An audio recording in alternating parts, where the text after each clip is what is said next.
We will turn it back over to Janet now to introduce our program. This is Janet's last program.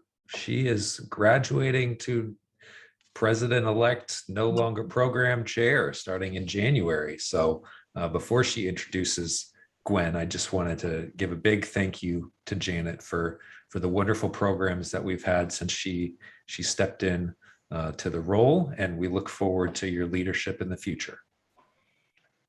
Thanks, Bryce. I'll do the best I can.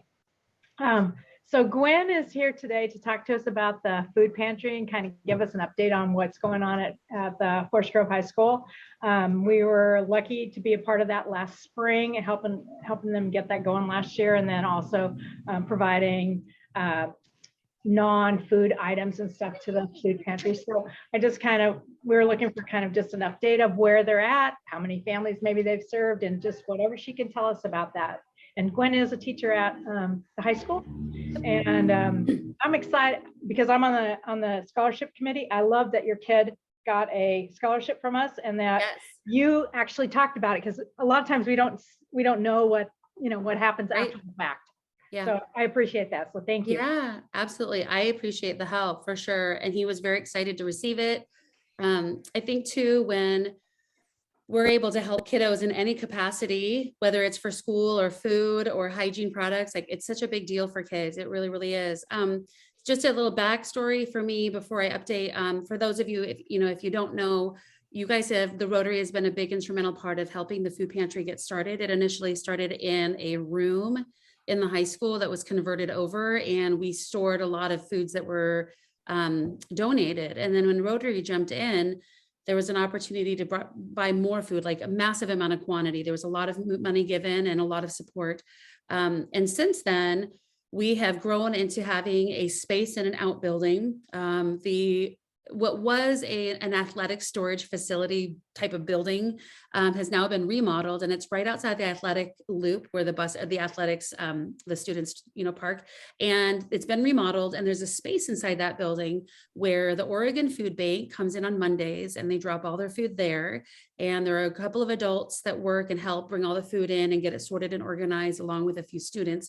And then after school on Mondays, the space is open so that community members can come, and instead of receiving an actual box of food that's already been packed, whether you want it or not, people are actually able to come up into the actual building, go inside, and pick out all the things that they might want that are specific for their family, things that they might enjoy, things that they might want to eat, as opposed to getting things like rutabaga or like a big pack of leeks. I mean, leeks, we were giving away really big rutabagas and leeks, and not everybody knows what to do with that. I mean, obviously I don't either. So you can tell by my reaction to those. I was like, what the heck is this big old thing? What do you do with it? So, and parsnips, you guys, I learned, I'm 47 years old, and this past summer I learned what the heck a parsnip was, because I took these carrots and I was like, I tried to bite it. I'm like, why are there so many left? Are they bad? And I tasted it, so bitter. They're so gross. And I learned that they were parsnips and not carrots. So sorry for my naivete, I guess, but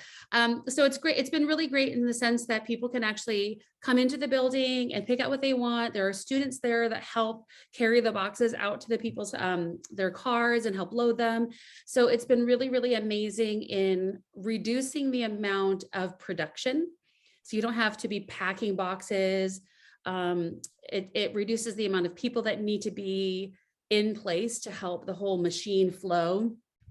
And it's also just reduced the amount of potential food waste to families that maybe are not going to use specific items. And it just allows for people to pick out what they really, really want.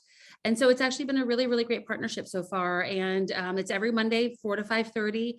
They're not doing it during the break because students aren't available and they're doing holiday break, but there are, I think, 3 or 4 other food banks here in Forest Grove that are supplying food to some of those families. And then the idea is that as things get a little bit more, because it just started this fall, this, outbuilding, and it's not, I mean, it's beautiful. So the idea is that we're going to try to get a couple more service clubs involved. And so Rotary will get, not Rotary, Interact will get involved in that. And then we'll get like National Honor Society and a few other service groups and try to do some sort of a rotation so that multiple kids have the opportunity to get in there and help support our community in that way. that's kind of the gist of what's been happening. I believe, I spoke with Brian, who's one of the VPs of the school, who's been helping out with it. And he's kind of the one that's, the head person that you would contact. He said there's about 50 families, consistently about 50 families every week that are showing up and coming in for food. So it's been a really great thing for us. You guys have any questions at all? I know that there was a lot of concern. We really were unsure. How is this going to work out? When COVID is over and we need to create a system and a place for housing all this food, how are we going to refrigerate everything? How are we going to hold on to things? And it's really interesting because, starting with just having a partnership with the Oregon Food Bank and creating Forest Grove as a destination point was a big deal as a partnership. And then, at one point, Brian and I, the VP, and I were talking and just, I was kind of dreaming aloud thinking, God, wouldn't that be amazing if we could have a building here? Can we build some sort of a shed, like a large pole barn, or can we build something here that could be specifically for this? And then don't you know, there's a building that's been remodeled for it specifically. So it's been so cool to see these ideas and these dreams of what we can do actually come to fruition. It's been incredible. And the community and the district has been really supportive. And you guys have been so supportive. There's been so much money that has been given to the cause. And then of course, with Rotarians actually coming in on Mondays of this past spring and summer to help give out the hygiene products was really awesome. I know a lot of the community members were super surprised and so glad to have those types of items show up in their boxes and in their cars. Super cool stuff. So on a weekly basis, do you have a stock of food products and stuff that stay, that you always have some, and do families pretty much get whatever they want? I mean, they can get whatever they want that's in the building. Okay. I know that there's a lot of non-perishable foods that stay. If they're not picked over, they just stay until the next week. But the perishables, I think they really try to encourage families to have them. And then they have an opportunity where they have some out in boxes even afterward if families can't come and get them, and they'll be able to pick them up there. But I think after like a day or two, they just don't keep those perishables because, you don't want them to go bad, and we don't want people to just, take them if they're not going to be good. Right. And all of the perishables and stuff all comes from the food bank? Yep. Everything is from the food bank. Yeah.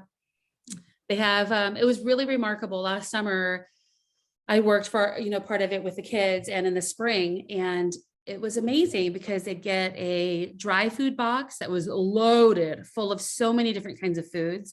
And then a box that had meats and cheeses and butter and eggs, milk, just a full variety of food. And so, you'd have two huge boxes going into these cars. Some cars were coming and picking up food from multiple other families. And so we would be loading cars with like 12, 14 boxes, and they were just filled to the rim, and it was wonderful. And some families would ask for extra milk, and we had it. So we're hooking them up with milk, more eggs, more cheeses. Some families, there was one gal who came in who she was completely vegan, didn't want any meats or cheeses at all. So we would separate that out and add that onto another big family that came through. Yeah, like how they want to be listed.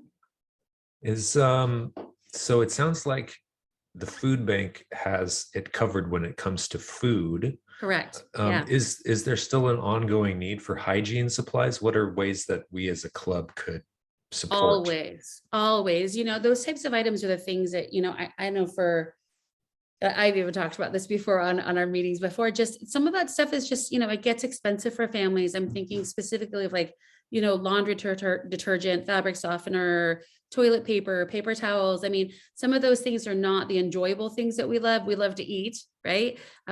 Light bulbs, toothpaste, feminine hygiene products. Those are all things that we tried to supply during the summer as Rotarians, giving those supplemental hygiene and household products. Those definitely, because the Oregon Food Bank covers a lot of the food, the other items would be amazing for them to have. So, if Rotary wants to still be involved in that and really support the school and the community in that way, I think that, whether it's a financial donation or even just having people go and buy some of those products and dropping them off at the high school, or we can do again what we did once before. We can set up that Amazon wish list and have that stuff delivered to the school, and then they can be taken straight into the food pantry space where it can be unpacked and loaded onto onto shelves for family members and community members. It's like a one-stop shop-ish. Does anyone else have any questions? I think definitely we want to stay engaged and continue to help. Yes. So we will keep brainstorming and working together, and this will be an ongoing relationship. It was a lot of work to get things set up and going, and I think the connection with Oregon Food Bank is really going to enable this to be a long-term project. So For sure. It's an incredible partnership for sure. I don't see it ever really changing. I think that they will always, as long as we've got students and people that can be there to help with sorting and organizing, it's a great dropping point. It's been really convenient also for families in our school. There's a lot of families that are really struggling just in general, and then also in addition to COVID. So kids in our school know that they can go there after school and they can also pick up products. We have counselors that when they know family is struggling, they can walk the kids over to that external space and pick things out as well.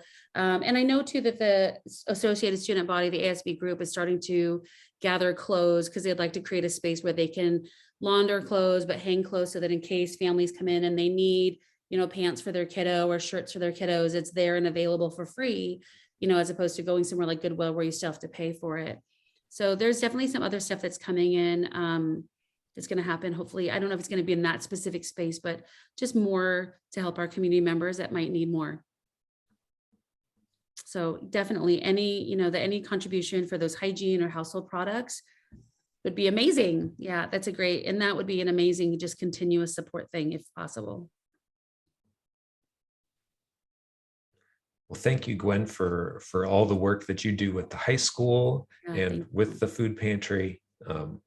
Really appreciate all your work, and thanks for talking to us today about You're so welcome. It's so great. Thank you. Ask a question really quick. Please Yeah, do. go Cortland. Welcome, Erica and Cortland. Gwen, do you have a like an Amazon Prime maybe list that we can donate to from like here? Yes. Yep. Absolutely. And so what I can do is when this is all done, I can send Bryce that link again, and maybe he can email it out. And I will change the address so that, last year we had it delivered here to my school and I was just like sorting and organizing, or to my house, excuse me. But I'll change the address so that if any of you would like to send a donation, you'll send it to my name, but we'll have it to the high school. And then I'll have some of my students, we'll go through it all and, organize and get it over to the food pantry space. Perfect. Thank you. Thank you. Thank you so much. Yeah. We'll make sure that gets sent out as part of our weekly newsletter. So That's great. Thank you so much.